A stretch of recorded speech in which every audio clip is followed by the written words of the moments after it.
Ça vous a coûté combien ces 2 mois en Thaïlande? Ah, l'argent. Comment s'est passé le retour en France? Mal. Alors moi j'ai aucun tabou avec l'argent, donc on va parler français ici. Tu fais quoi comme métier pour voyager comme ça? Mon métier, c'est que je suis... Hello tout le monde, j'espère que vous allez bien. Bienvenue dans cette nouvelle vidéo.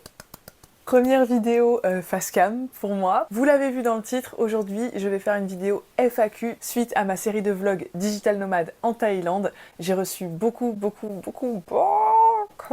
de questions. Si tu es nouveau ici, déjà, bienvenue. Moi c'est Tina, j'adore voyager, j'ai un travail qui me permet de bosser d'où je veux, alors je suis récemment partie en Thaïlande pendant 2 mois pour m'essayer à la vie de digital nomade. Si tu l'as pas vu, je te conseille la série de vlogs dédiés, je te la mets dans le petit i, je sais jamais trop de quel côté, puisque c'est suite à cette série de vlogs que j'ai reçu énormément de questions. Avant toute chose, déjà je suis désolée parce que je sais que cette vidéo devait sortir la semaine dernière et j'ai reçu des messages me demandant où était la vidéo FAQ. J'étais malade, la grippe s'est invitée chez moi. Oh, putain. J'ai pas de thermomètre parce que je suis pas vraiment une adulte, mais je sais que je suis bouillantissime. Je grelotte, quelle horreur. Mais c'est bon, je vais mieux, j'ai retrouvé forme humaine et je me pose enfin du coup pour répondre à toutes vos questions. J'ai divisé les questions en plusieurs grands thèmes puisqu'il y avait pas mal de questions et que j'avais pas envie que cette vidéo parte dans tous les sens. Donc je vais mettre un chapitrage au montage, donc si vous voulez juste skipper pour aller directement à la partie qui vous intéresse, bah faites-vous plaisir. Voilà, bonne vidéo! Comment s'est passé le retour en France? Mal. Très mal. Non, pour recontextualiser, on est parti mi-septembre et on est rentré mi-novembre de Thaïlande, même fin septembre et fin novembre. Note pour l'avenir, ne plus partir à cette période parce qu'en fait quand on est rentré fin novembre, déjà la température c'était pas ça, alors qu'on était parti fin septembre, il faisait encore très beau en France. Je sais pas si vous vous rappelez, cette année on a eu un été indien. Donc là on est rentré, on se pelait le cul et tout le monde était un peu dans le mood de Noël, il y avait des sapins partout et direct on s'est retrouvé dans le mood de faut faire le sapin, faut préparer les fêtes, on fait quoi pour le réveillon, enfin... C'était un petit peu très brutal et donc je pense que si on devait le refaire, on partirait plutôt en hiver et on reviendrait au printemps, comme ça adoucirait le retour. Mais bref, donc non, le retour a été un petit peu compliqué, je vous le cache pas, et c'est pour ça que d'ailleurs très rapidement on est reparti au Maroc, qui est donc la prochaine série de vlogs qui arrive, je vous spoil un petit peu. Mais ouais, ça a été un peu compliqué, mais là ça va, on a repris nos marques. Pourquoi vous ne restez pas vivre en Thaïlande à temps plein? Alors ça, j'ai énormément cette question, alors parfois sur le ton de l'humour, parfois sur le ton de l'incompréhension, du style mais pourquoi vous êtes rentré? Mais pourquoi? Bonne question, on se l'est posé aussi beaucoup. Mais non, plus sérieusement, si vous avez un petit peu suivi les vlogs, et notamment la vidéo d'introduction que je vous mettrai quelque part dans le petit i, parce que j'explique pas mal un petit peu, je donne un peu du contexte sur ma vie et sur la vie de mon chéri Manu. On a tous les deux vécu en Thaïlande pendant un bon moment, pour ma part j'ai vécu 4 ans et demi, donc j'ai un petit peu fait le tour. C'est pour ça on se voit pas là aujourd'hui vivre en Thaïlande à plein temps, on a d'autres projets à court terme, à moyen terme, à long terme. Après pourquoi pas y aller quelques mois par an comme là on a fait. C'est un pays qui est très cher à notre cœur, qu'on adore, mais on s'y voit plus du tout vivre à temps plein. Ouais, vas-y. Ah, j'en peux plus. T'attends depuis tout à l'heure? En plus mes phrases elles sont à rallonge. Bisous. Les avantages et les inconvénients de la vie de digital nomade. Les avantages, je vais pas trop m'étendre parce que je pense que tout le monde voit bien quels sont les avantages, la liberté que ça apporte, les paysages incroyables qu'on peut voir et sur lesquels on peut se baser en fait, un peu le meilleur des deux mondes en fait, le voyager en travaillant, enfin voilà, de toute façon je pense que voilà, les avantages tombent un peu sous le sens et puis on voit que ça sur les réseaux et voilà. Pour les inconvénients on en parle un peu moins, donc je vais peut-être plus me focaliser un peu là-dessus. Pour ma part, le principal inconvénient, ce serait le manque de stabilité. Et ce manque de stabilité peut causer parfois un stress. Je sais que moi je suis de nature assez stressée et anxieuse. Disclaimer. Je parle de ma propre expérience et de ce que je pense. Donc ça n'engage que moi, vous avez tout à fait le droit de ne pas être d'accord. Et d'ailleurs ça m'intéresse si vous n'êtes pas d'accord, parce que j'aime bien avoir des points de vue différents et ça me dérange pas du tout. Du moment que c'est fait dans la bienveillance, et auquel cas je vous laisse me mettre un petit commentaire. Parenthèse fermée. En ce qui me concerne, pour moi le manque de stabilité pourrait causer un stress. Là en l'occurrence, on a fait l'expérience de la vie digital nomade que pour 2 mois, donc il n'y avait pas de stress étant donné qu'on a gardé notre appartement à Marseille. C'était vraiment une parenthèse et un test. Mais je ne pense pas à l'heure actuelle que je pourrais le faire à plein temps parce que j'aurais besoin d'avoir quand même une base, un vrai chez moi où je puisse me sentir vraiment en sécurité et chez moi, tout simplement. Deuxième inconvénient qui, moi, a pu m'impacter quand je vivais à l'étranger, c'était le manque de la famille, des amis, le manque des proches, le fait d'être loin. Désolée d'avance, je fais que toucher mes cheveux. Ne le dites pas en commentaire, je le sais, c'est un tic, je touche mes cheveux tout le temps, même dans la vraie vie quand je parle. Et d'ailleurs j'ai les cheveux gras à cause de ça. Voilà, super. Le fait de devoir dire au revoir souvent, moi ça c'est un truc, en plus je déteste dire au revoir. Et c'est vrai que quand on est digital nomade, souvent on reste pendant quelques mois dans un endroit, puis dans un autre, puis dans un autre. On a le temps de faire des rencontres, des belles rencontres, de s'attacher à des gens. Et après, il y a un moment où il faut dire au revoir, ou alors les gens peut-être s'en vont aussi avant nous, et du coup il faut souvent dire au revoir, et moi c'est quelque chose que j'aime pas trop. Donc ça pourrait être un inconvénient aussi. Après, il y a énormément d'avantages qui, à mon avis, quand même surpassent les inconvénients. Il y a des inconvénients dans tout, et là voilà ce que je pense pour les inconvénients de la vie digital nomade. Ça vous a coûté combien ces 2 mois en Thaïlande? Ah, l'argent! Money, money, money. Alors moi j'ai aucun tabou avec l'argent, donc on va parler français ici, même si, disclaimer encore une fois, c'est que des disclaimers cette vidéo, mais je vais pas pouvoir vous donner un montant exact, tout simplement parce que je suis quelqu'un qui certes fait attention à mon argent et j'aime budgétiser, mais je suis pas quelqu'un du genre à faire un tableau Excel avec exactement toutes les dépenses et du coup je pourrais pas vous dire littéralement, à moins de me plonger dans mes relevés de compte pendant des heures et je vous kiffe, mais pas à ce point-là. Par contre, je peux vous donner les prix de tout ce qu'on a payé, et après, comme ça, vous pourrez voir, vous, combien vous devriez budgétiser si vous voulez faire la même chose, tout simplement. Alors, première grosse dépense, c'est évidemment le billet d'avion. On en a eu pour 550 € chacun, aller-retour pour faire Paris-Bangkok, Bangkok-Paris, avec Gulf Air, avec une seule escale. On a eu de la chance pour trouver ce billet d'avion, je vais pas mentir. C'était le fruit d'une longue recherche avec plein de combinaisons de dates différentes. C'est vrai qu'on était flexible au niveau des dates, donc ça aide. Et puis on est parti aussi à une période qui était basse saison, donc c'est pour ça aussi que les billets étaient pas très chers. En sachant, comme je disais, qu'on habite à Marseille, donc à ça, il faut ajouter le billet de train qui nous a coûté, je crois, grosso modo 30 € aller, 30 € retour. Donc 60 € en plus. Les hôtels, donc pour les logements en général, je vais faire une moyenne, on a payé en moyenne 30 € la nuit. Il y a les vols intérieurs aussi à prendre en compte. Nous, on a fait un vol Bangkok-Koh Samui et au retour, on a fait un vol aussi Krabi-Bangkok, en sachant qu'on a payé, je crois, entre 60 et 80 € par personne pour chaque vol. Et puis après, à ça, faut ajouter les ferries, les locations de scooters, la bouffe, les sorties si vous sortez beaucoup, les activités. Il y a des activités qui coûtent plus cher que d'autres, je pense notamment à la plongée. Manu il a fait de la plongée, on s'est fait tatouer aussi, enfin voilà, que tous les petits à côté et les dépenses courantes, quoi. Grosse dépense par contre que nous on a budgétisé aussi, c'était le loyer de notre appartement en France, parce que pour plein de raisons, on a décidé de pas sous-louer notre appartement pendant qu'on n'était pas là, donc on a budgétisé pour faire en sorte d'avoir assez d'argent de côté pour continuer à payer notre loyer et nos charges fixes en France, tout en continuant à vivre en Thaïlande, tout simplement. Donc voilà, je vous laisserai faire votre petit calcul, et voilà, j'espère que ça pourra vous aider. D'autres voyages de prévus bientôt? Oui et non. Déjà oui, parce qu'on adore voyager, mais pas de grands voyages comme la Thaïlande, là, pas de gros périples de nouveau de sitôt en tout cas, parce qu'on a d'autres projets à court terme, à moyen terme, qui vont nous demander du temps un petit peu ici sur place à Marseille. Mais du coup, on va essayer de faire plus de petits voyages, peut-être un peu moins loin. Donc là, on est parti au Maroc, c'est la prochaine série de vlogs, comme je vous disais en intro. Donc j'espère que ça va vous plaire. J'ai fait 2 vlogs au Maroc et c'était très très cool parce que c'est un pays que je découvrais. Et là, moi je vais avoir d'autres petits voyages à droite à gauche, en Europe ou... Voilà, un peu, je veux pas trop vous spoiler. Mais en tout cas, oui, d'autres voyages de prévu bientôt. Je pense continuer à vlogger pour ces voyages et vous donner des petits tips et puis vous faire rigoler parce que j'aime bien. Ça, c'est la question qui m'est posée le plus partout, tout le temps, en DM Instagram, tout le temps. Genre toutes les personnes qui viennent me follow, vous me posez cette question et ça me touche, merci beaucoup. C'est, tu fais quoi comme métier pour voyager comme ça? Mon métier, c'est que je suis consultante en communication digitale, tout simplement. Donc qu'est-ce que ça veut dire? Parce que c'est un nom un peu barbare, un peu fancy, machin. En gros, c'est que je suis freelance, je suis à mon compte, je suis auto-entrepreneur, et je travaille avec des clients sur leur communication digitale, donc que ce soit la gestion de réseaux sociaux, community management, la création de sites internet, la mise en place de newsletters, de mailing, tout ce qui touche de près ou de loin à la communication digitale. Voilà, mon taf.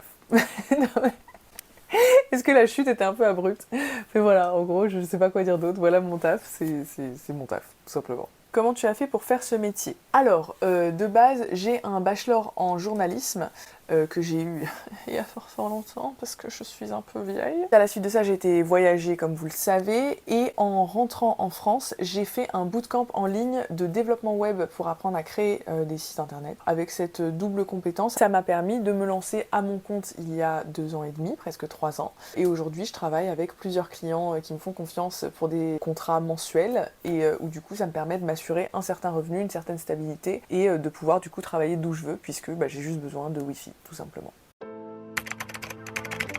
La Thaïlande, la Thaïlande, Lande. Oui, ça va toujours très bien, comme vous pouvez le voir.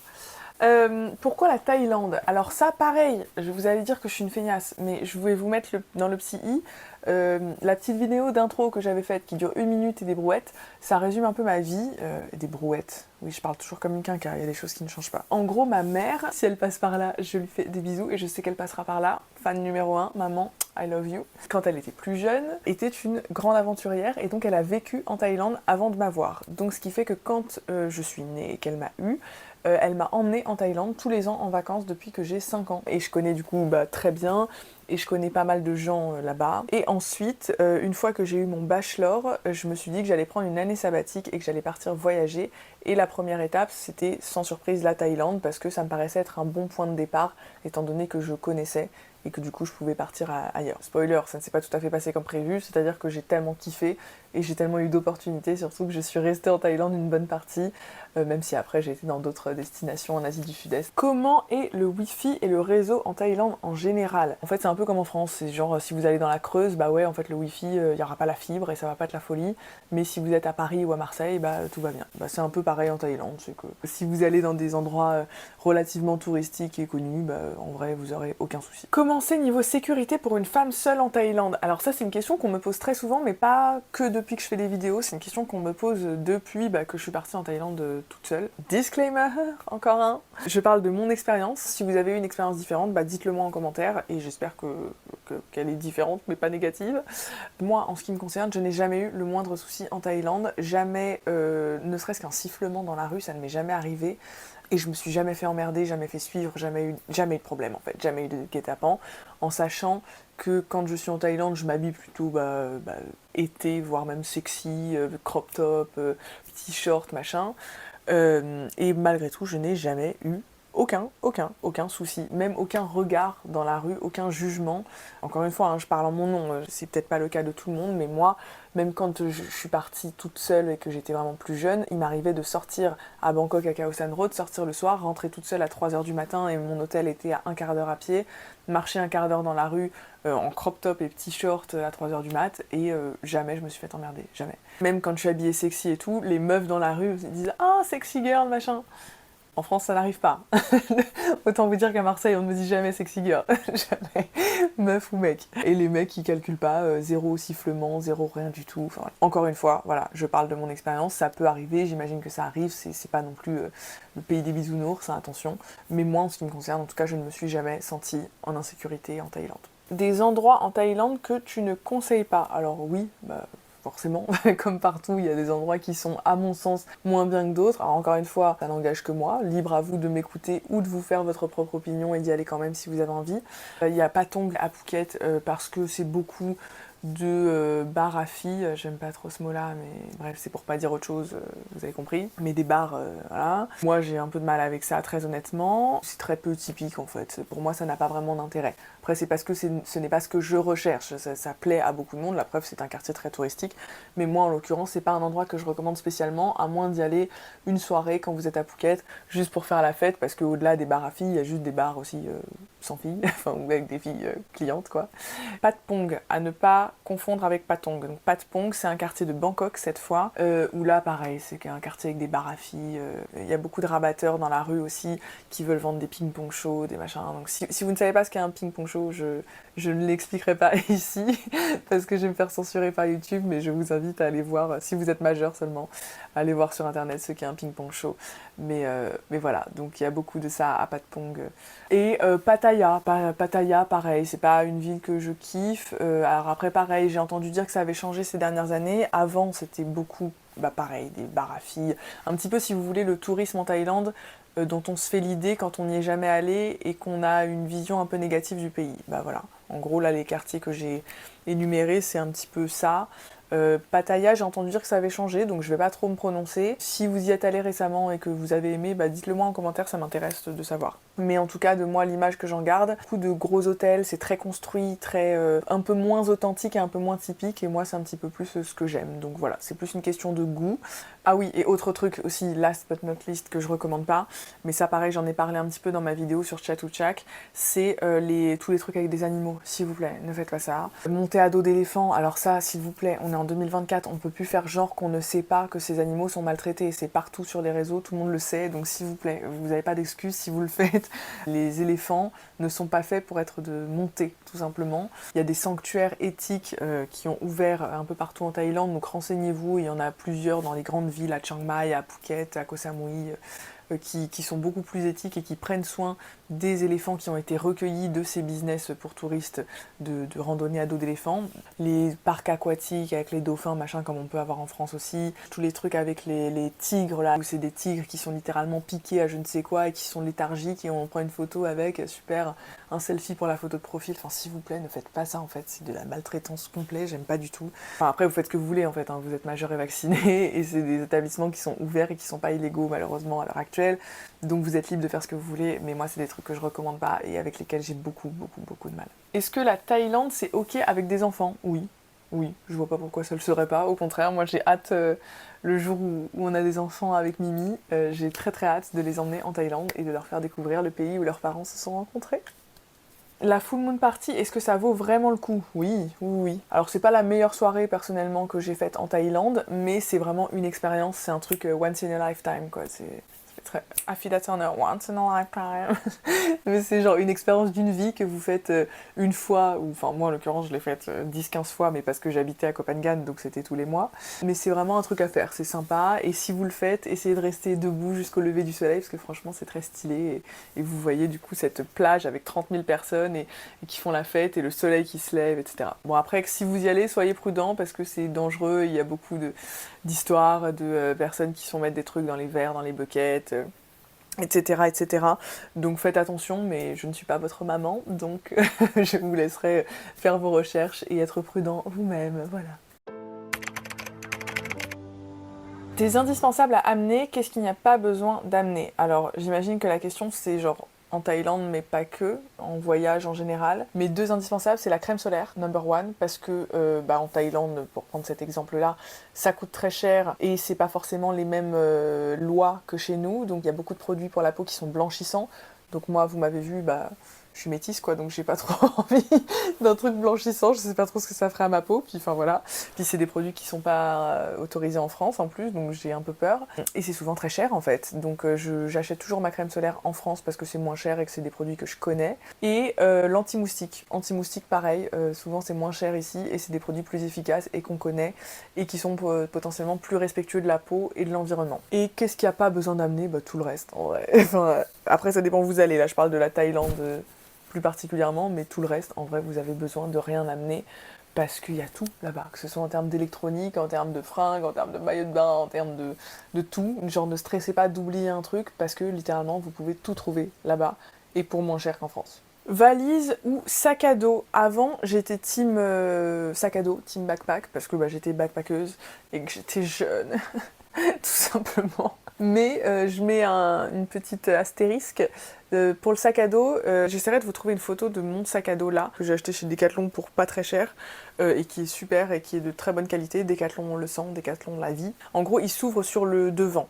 Et du coup, ça permet de l'ouvrir comme une valise et de pas ouvrir sur le dessus, et où du coup on fouille et on doit tout sortir à chaque fois quand on est 3 jours dans un endroit, et foutre le bordel et tout ranger, et du coup on perd du temps et c'est relou. Et on finit avec des fringues toujours en boule. Là, mon sac à dos à moi, il s'ouvre sur le devant, et du coup ça permet de garder une certaine organisation. Du coup récemment je suis devenue team valise parce que surtout là par exemple en Thaïlande pendant 2 mois on est parti longtemps et on restait à chaque fois longtemps dans chaque destination. On n'était pas genre en backpack 3 jours là, 3 jours là, 3 jours là, 3 jours là. Donc ça me permettait juste d'avoir ce confort, d'avoir la valise tout simplement. Et aussi je savais d'avance où on allait, je connaissais, donc je savais que j'allais pas galérer de fou avec ma valise. Si vous ne connaissez pas votre destination et que vous savez pas où vous allez, je vous conseille un sac à dos.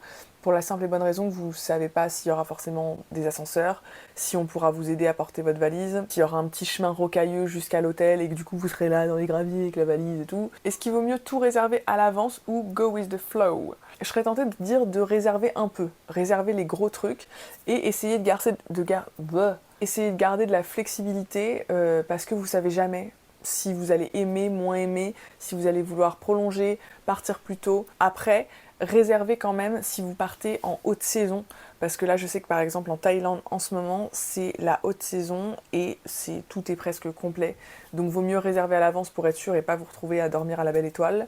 Le meilleur site pour trouver votre billet d'avion, Skyscanner. Moi j'utilise Skyscanner depuis des années, c'est un genre de moteur de recherche qui va scanner, Skyscanner oui c'est logique, qui va scanner tous les voyagistes en fait pour trouver le meilleur prix. Donc en gros, ça va vous comparer les tarifs sur Expedia, sur le site de la compagnie directement, sur Opodo, GoVoyage, truc, muche, bidule, bref, j'ai plus les noms en tête, trip.com et compagnie. Et ça va vous donner le meilleur prix.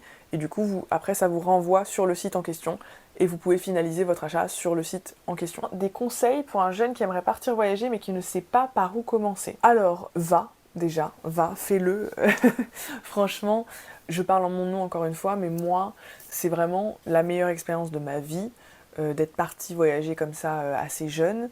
Ça m'a fait grandir, ça m'a fait changer, j'avais l'impression d'être déjà mature avant d'être partie, mais ça m'a vraiment mis une claque et ça m'a poussée à me dépasser. J'ai fait des choses, vécu des choses, survécu à des choses que j'aurais jamais pensé possible, et ça fait du bien aussi de se dépasser et de se rendre compte de ses possibilités et de ses capacités. Donc c'est quelque chose que je recommande vraiment à tout le monde au moins une fois dans une vie, de partir voyager loin de chez soi, de perdre ses repères entre guillemets, pour justement se retrouver. Après, je vais juste mettre 2 petits warnings. Le premier, c'est que moi je suis partie en ayant mon bachelor en poche, et je recommande quand même, si vous êtes vraiment jeune et que vous êtes encore en études, de finir vos études avant de partir, parce que c'est important d'avoir quand même ce bagage, je pense. Encore une fois, c'est mon avis, il y a beaucoup de gens qui me disent oui les études ça sert à rien, machin.